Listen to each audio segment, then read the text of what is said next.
नमस्कार. आज आपण बोलणार आहोत भारतीय सैन्य दिनाबद्दल. हा दिवस का साजरा होतो, कसा साजरा होतो आणि हो, यामागे खूप इंटरेस्टिंग गोष्ट आहे. चला जाणून घेऊया. तर पहिला प्रश्न, 15 जानेवारीच का? म्हणजे दुसरी कुठली तारीख नाही. भारताच्या इतिहासात ही तारीख इतकी महत्त्वाची का आहे? याचं उत्तर मिळालं ना की या दिवसाचं सगळं महत्त्व आपल्या लक्षात येईल.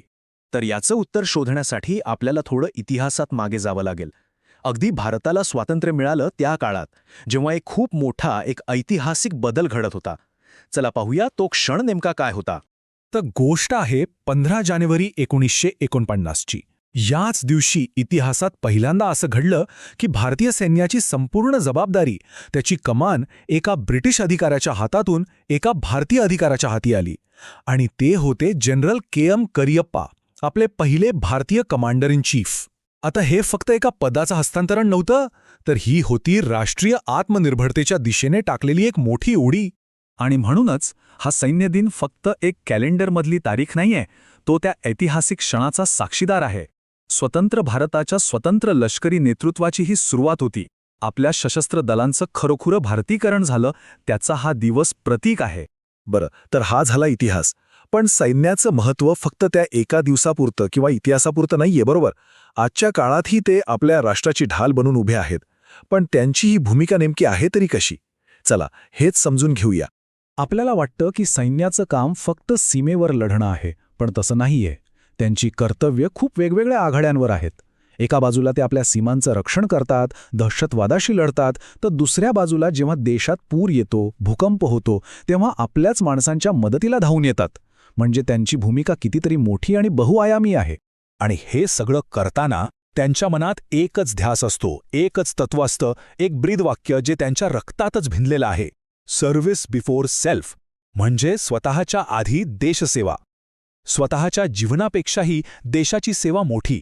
आणि हा जो विचार आहे ना, सर्व्हिस बिफोर सेल्फचा, तो 3 भक्कम पायांवर उभा आहे: शौर्य, बलिदान आणि शिस्त.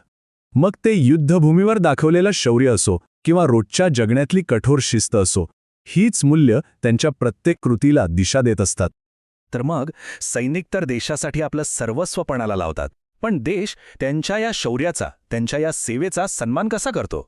हा जो सैन्य दिन आहे तो नेमका कसा साजरा होतो? चला त्यावर एक नजर टाकूया.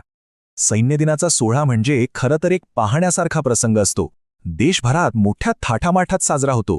एकीकडे भव्य परेडमधून आपल्या लष्कराचं सामर्थ्य दिसतं, दुसरीकडे ज्यांनी अतुलनीय शौर्य दाखवलं आहे त्या वीरांना शौर्य पुरस्कार दिले जातात.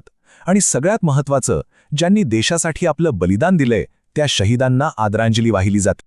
पण या सगळ्या सोहळ्यांमागे एक खूप मोठा उद्देश असतो. तो म्हणजे देशातल्या तरुण पिढीपर्यंत हा शौर्याचा वारसा पोचवणं, त्यांच्या मनात देशाभिमानाची ज्योत पेटवणं आणि त्यांनाही देशाच्या सेवेसाठी सैन्यात भरती होण्यासाठी प्रेरणा देणं. आणि खरं तर हेच आहे.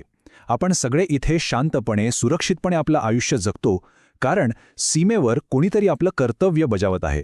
ते आपलं कर्तव्य विसरत नाहीत, म्हणूनच आपण सुरक्षित आहोत. त्यांच्या सेवेचा आणि आपल्या सुरक्षेचा हा असा थेट संबंध आहे. आणि म्हणूनच भारतीय सैन्य दिन हा फक्त एक दिवस नाहीये, ही एक आठवण आहे, एक शक्तिशाली आठवण की आपल्या देशाची खरी ताकद तिचं सैन्य आहे. त्यांच्या शौर्याला, त्यांच्या त्यागाला आणि त्यांच्या निस्वार्थ सेवेला मनापासून सलाम. जय हिंद.